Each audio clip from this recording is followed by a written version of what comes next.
The first time you realize something is wrong, you are standing on a private Caribbean island that officially doesn't appear on most maps, watching some of the most powerful men in the world laugh like consequences are a myth. The ocean is calm. The estate behind you glows gold in the sunset. Private jets arrived all afternoon. Boats will leave before dawn. You are not a guest. You are not powerful. You are staff. And that is exactly why you see everything. You're 27 when you get the job. The salary is more than you've ever earned. The benefits are generous. The contract is aggressive. Pages of confidentiality clauses warn you about reputation damage, financial penalties, lifetime non-disclosure. You sign anyway. You tell yourself this is how elite employers protect themselves. You tell your parents you work in private aviation logistics for a high-net-worth financier. You tell your friends you coordinate schedules for international clients. All of that is technically true. Your role is simple. Manage flight manifests, confirm arrivals, arrange ground transfers, update guest accommodations. Planes move constantly between New York, Palm Beach, New Mexico, and a small island in the Caribbean known privately as Little St. James. At first, it feels like proximity to history. You watch public figures step down aircraft stairs smiling. You see names you recognize from headlines: CEOs, academics, politicians, royalty-adjacent personalities. They shake hands like old friends. No one explains the culture. You learn it through silence. Phones are collected at the main house entrance. Some hallways have cameras, some do not. Certain guest names are written only in pen. Sensitive travel details never enter official systems. Staff are reminded daily. Discretion is not optional. You accept it as normal. The wealthy live differently. They demand privacy. You're 28 when you begin noticing patterns. Flights scheduled late at night with minimal documentation. Guests who arrive under different names. Security teams that expand during specific weekends. Boats docking without appearing on printed schedules. You assume it's about tax strategy, asset protection, avoiding tabloids. You rationalize everything because rationalizing is easier than confronting uncertainty. You are good at your job.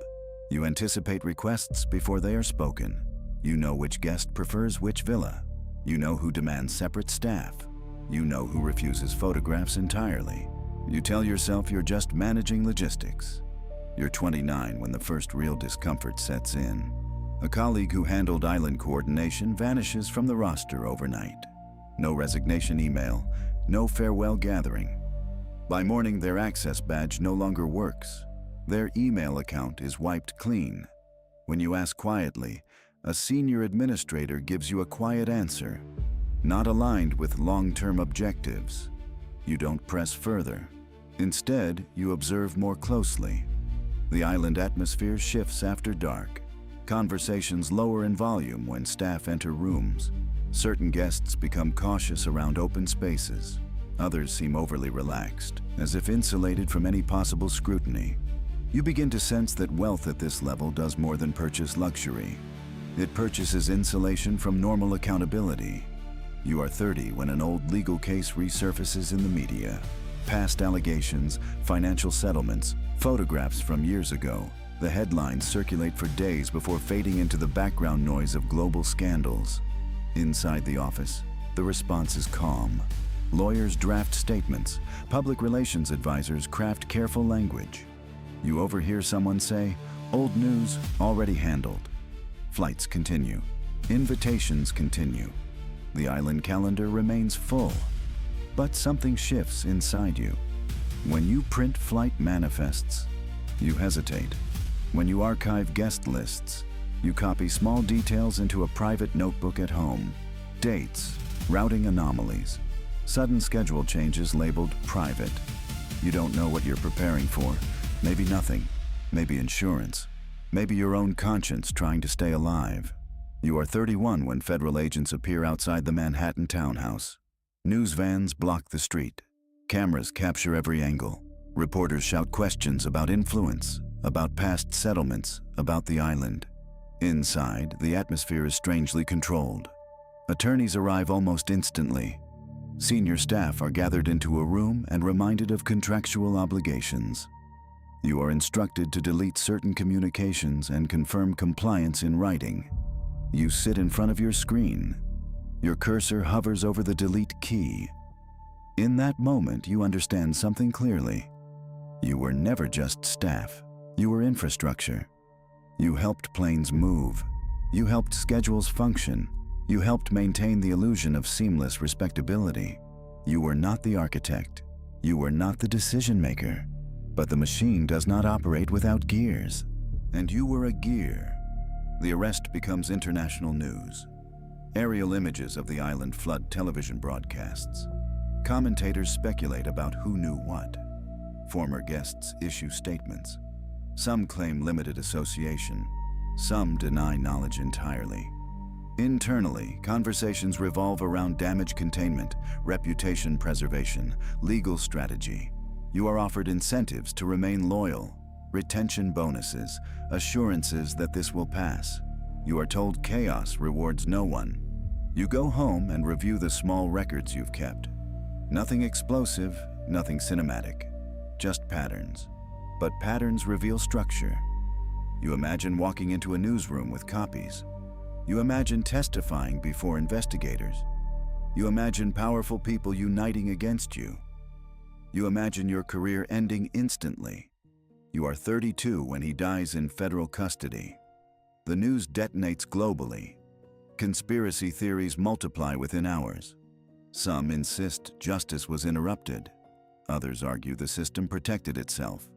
You feel something unexpected. Not relief, not grief, not shock, clarity. The central figure is gone. The structure remains. The network remains. The contacts remain. Financial relationships do not evaporate overnight. You notice something else. Files begin to move. Assets are transferred. Aircraft registrations change. Corporate names are adjusted. The island is placed quietly on the market. Public attention begins shifting elsewhere. You submit your resignation without spectacle. No speech, no confrontation, just a printed letter and a final paycheck. When asked for a reason, you say you want stability, simplicity, a different environment.